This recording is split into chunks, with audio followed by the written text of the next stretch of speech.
Hi అండి అందరికీ good morning. మీలో ఎంతమందికి కాంబినేషన్ ఇష్టమో కామెంట్ చేసేయండి. దోశ విత్ చికెన్ కర్రీ మా ఇంట్లో అయితే ఆల్ టైమ్ ఫేవరెట్ అండి. సండే వచ్చిందంటే మార్నింగ్ రొటీన్లో కంపల్సరీ ఉండాల్సిందే, అంత ఇష్టంగా తింటారనమాట. ఇంకా మా వారైతే మటన్ తినరు, పిల్లలు కూడా అస్సలు తినరనమాట.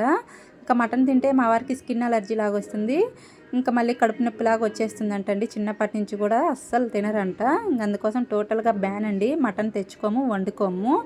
ఇంకా తెచ్చుకుంటే సండే టైంలో చికెను, ఫ్రాన్స్, ఫిష్ అవే యూజ్ చేస్తామన్నమాట. మనం ఈ విధంగా కానీ చికెన్ గ్రేవీని కానీ ప్రిపేర్ చేసుకున్నామంటే దోశలోకి అయితే చాలా టేస్టీగా ఉంటుందండి. చిన్నపిల్లలు కూడా ఇష్టంగా తింటారనమాట. ముందుగా అయితే కడాయి పెట్టేసేసుకొని ఒక 2 స్పూన్ల వరకు ఆయిల్ వేసేసుకున్నామండి. ఆయిల్ హీట్ ఎక్కిన తర్వాత సన్నగా పొడవుగా కట్ చేసుకున్న ఉల్లిపాయ ముక్కలు, పచ్చిమిర్చి చీలికలు, కరివేపాకు అయితే వేసేసుకున్నాము. ఉల్లిపాయ ముక్కలు బాగా బ్రౌన్ కలర్ వచ్చేంత వరకు కూడా ఫ్రై చేసుకున్నాము. ఉల్లిపాయ ముక్కలు అయితే కలర్ చేంజ్ అయిపోయాయండి. ఇప్పుడైతే అల్లం వెల్లుల్లి పేస్ట్ అయితే ఒక స్పూన్ వరకు వేసేసుకొని స్టవ్ని అయితే మీడియం ఫ్లేమ్లో పెట్టేసేసుకొని పచ్చివాసన పోయేంత వరకు బాగా ఫ్రై చేసేసుకుందాము.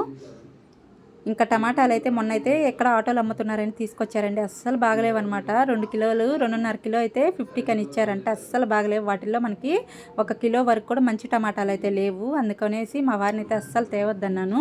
మళ్ళీ మార్కెట్ వెళ్ళి తీసుకొచ్చారండి. ఎంత బాగున్నాయి, ఫ్రెష్గా ఉన్నాయి అనమాట టమాటాలు. అక్కడ కిలో వచ్చేసి 50 రూపాయలు అయితే తీసుకున్నారంట. అయినా నీట్గా ఉన్నాయండి టమాటాలు, బాగా కొంచెం గట్టిగా ఉన్నాయన్నమాట. ఇంకా అల్లం వెల్లుల్లి పేస్ట్ పచ్చివాసన పోయిన తర్వాత కట్ చేసుకున్న టమాటా ముక్కలు కూడా వేసేసుకొని బాగా ఫ్రై చేసేసుకుందామండి. టమాటా ముక్కలు త్వరగా ఫ్రై అవ్వాలంటే కొంచెం సాల్ట్ వేసుకున్నామంటే త్వరగా మెత్తబడిపోతాయి అన్నమాట. మనం తక్కువ కాస్ట్ అనేసి 2 కిలోలు వస్తున్నాయి అనేసి 50కి తెచ్చుకుంటే వాటిలో 1 కిలో కూడా రాలేదు. మనం 50 రూపాయలు 1 కిలో పెట్టి తెచ్చుకున్నా వీటిలో 1 కాయ కూడా పోలేదండి. అంత గట్టిగా అంత ఫ్రెష్గా ఉన్నాయన్నమాట టమాటాలు. మనం తక్కువ కాస్ట్ అని చూడకూడదండి, ఏ ఫ్రెష్గా ఉన్నాయని చూసుకొని తెచ్చుకుంటే మంచిదన్నమాట. ఇప్పుడైతే టమాటాలు అయితే బాగా ఫ్రై అయిపోయాయండి. ఆయిల్ అంతా సపరేట్ అయిపోయింది కదా. ఇప్పుడు ముందుగా నీట్గా వాష్ చేసుకున్న చికెన్ అంతా కూడాను వేసేసుకుందాము. చికెన్ వేసేసుకున్న తర్వాత ఇందాక మనం సాల్ట్ వేసుకున్నాం కదా, చూసి వేసుకుంటే సరిపోతుంది. ఇప్పుడైతే పసుపు వేసుకుందాము. నాన్ వెజ్ కర్రీలో వేటిల్లో అయినా కొంచెం పసుపు ఎక్కువే వేసుకుంటే నీ స్మెల్ అనేది రాదండి. ఏ కూరల్లో అయినా, ఫిష్ కర్రీ కావచ్చు, ప్రాన్స్, చికెన్, మటన్ దేంట్లో అయినా. ఇప్పుడు మన స్పైసీ తగ్గట్టు కారం వేసేసుకొని మొత్తం అంతా మిక్స్ చేసేసుకొని మూత పెట్టేసేసుకొని ఒక 5 నిమిషాల పాటు మగ్గిచ్చేసేసుకుందామండి. అప్పుడు చికెన్కి మనకి ఈ స్పైసీస్ అన్నీ పడతాయి అన్నమాట. ఉప్పు, కారము, పసుపు అన్నీ కూడాను. అప్పుడు తర్వాత మనం వాటర్ యాడ్ చేసుకుంటే సరిపోతుంది. ఈ విధంగా మొత్తం అంతా ఒకసారి మిక్స్ చేసేసుకొని మూత పెట్టేసేసుకొని ఒక 5-10 నిమిషాల వరకు మగ్గిచ్చేసేసుకుందాము. ఇంకా వాటర్ మనకి ఆయిల్ కానివ్వండి, వాటర్ అంతా వచ్చేస్తుంది అనమాట. చికెన్లో ఉండే వాటర్ అంతా కూడాను చూసారు కదా. మనకు ఆయిల్ అంతా కొంచెం వాటర్ జ్యూసీగా వచ్చేసింది అనమాట కూర. ఇప్పుడైతే మనము కొన్ని వాటర్ అయితే యాడ్ చేసేసుకుందాము. ఆయిల్, వాటర్ ఈ విధంగా సపరేట్ అయినప్పుడు ఒక గ్లాస్ వరకు వాటర్ పోసేసుకుంటే సరిపోతుంది. మనకి గ్రేవీ కొంచెం థిక్నెస్లో ఉంటే దోశలోకి బాగుంటుంది అనమాట. దోశ కాంబినేషన్లోకి ఈ విధంగా వాటర్ యాడ్ చేసేసుకొని చికెన్ ఎంతసేపు అవుతుందండి, చాలా ఫాస్ట్గా అయిపోతుంది కదా. స్టవ్ని అయితే మీడియం ఫ్లేమ్లో అయితే పెట్టేసేసుకుని కుక్ చేసుకుందామండి. చికెన్ అయితే చూసారు కదా, ముక్క అయితే ఆల్మోస్ట్ ఉడికిపోయిందనమాట. ఇప్పుడైతే 2 స్పూన్ల వరకు ధనియా పౌడర్ అయితే వేసేసుకుందాము. ఇవైతే ధనియాలు ఫ్రై చేసి నేనే పౌడర్ అయితే ఎప్పటికప్పుడైతే మిక్సీ పట్టుకుంటానండి. చాలా బాగుంటుంది అనమాట. ప్యాకెట్ వాటికంటే కూడా మనము ఇట్లా ఈ విధంగా ఓన్గా ప్రిపేర్ చేసి వేసుకుంటే కర్రీ అనేది టేస్టీగా కూడా ఉంటుంది. ఫైనల్గా 1 స్పూన్ వరకు చికెన్ మసాలా వేసేసుకుందాము. చికెన్ మసాలా వేసేసుకొని మొత్తం అంతా ఈ విధంగా ఒకసారి మిక్స్ చేసేసుకుందామండి. ఈ విధంగా థిక్నెస్ ఉంటే మనకి గ్రేవీ దోశలోకి అద్దుకునేదానికి చాలా బాగుంటుంది అనమాట. ఫైనల్గా అయితే ఒక గుప్పెడు కొత్తిమీర కూడా యాడ్ చేసుకుందామండి. ఇంకా కొత్తిమీర యాడ్ చేసుకున్న తర్వాత ఇంకా స్టవ్ అయితే ఆఫ్ చేసేసుకోవచ్చు అనమాట.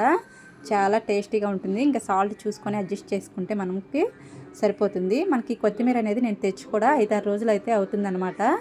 మనం ఈ విధంగా స్టోరేజ్ చేసుకున్నామంటే మనకి 10 డేస్ వరకు కూడా ఇట్లాగే ఫ్రెష్గా ఉంటుందండి. నేను ఈ విధంగా మనకి వేర్లతో సహా వస్తుంది కదా, తుంచేసి కాడల్లాగా మనము డబ్బాలో కానీ స్టోరేజ్ పెట్టేసుకున్నామంటే మనకి 10 డేస్ వరకు కూడా ఫ్రెష్గా ఉంటుంది అనమాట కొత్తిమీర.